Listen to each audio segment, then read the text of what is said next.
birinchi $1000 qanaqa qilib va necha yoshimda ishlab topganman. Videoni oxirigacha ko'rsangiz to'liq tushuntirib beraman. Mana 4 yildan beri marketing sferasida ishlab kelayotgan bo'lsam, shu vaqtgacha eng birinchi proyektimdan topgan, ya'ni marketing orqali topgan sof daromadim $200 bo'lgan, ya'ni birinchi proyektimdan.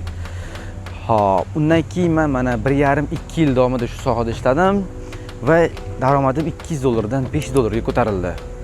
Va birinchi $1000 ishlab topgan vaqtim men 18 yosh bo'lganman. 18 yoshimda birinchi $1000 ni sof daromadim ishlab topganman. Qanaqa qilib birinchi katta proyektim orqali. Bu yoz nima ish qilardim desanglar, asosan targeting qismiga javob berardim. Lekin eng qiziq joyini aytaymi? Men o'sha $1000 ishlab topishgacha oyiga $1000 topish bu nerealdek menga ko'rinar edi. Chunki u vaqtgacha men maksimal $500 ishlab topganman oyiga. Ana undan keyin bir oyda $1000 ishlab topdim va keyin o'yladim. Demak, $1000 ishlab topish bu qiyin ish emas. Va undan keyingi daromadim $2000 ga chiqdi va menga oldin $1000 ishlab topish uchun 2 yil vaqt ketgan bo'lsa, hozir bir hafta ham yetadi. Nima demoqchiman bu bilan?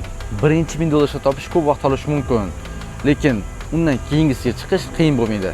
Hozir menga kerak bo'lsa $10,000 ishlab topish ham qiyin ish emas. Chunki men bu yo'llardan o'tganman. Qanaqa qilib $1000 topish bilaman, o'sha $1000 qanaqa qilib unga ko'paytirishni ham bilaman. Marketing haqida shunaqangi qiziqarli ma'lumotlarni olmaslik uchun meni sahifamga obuna bo'lib qo'ying.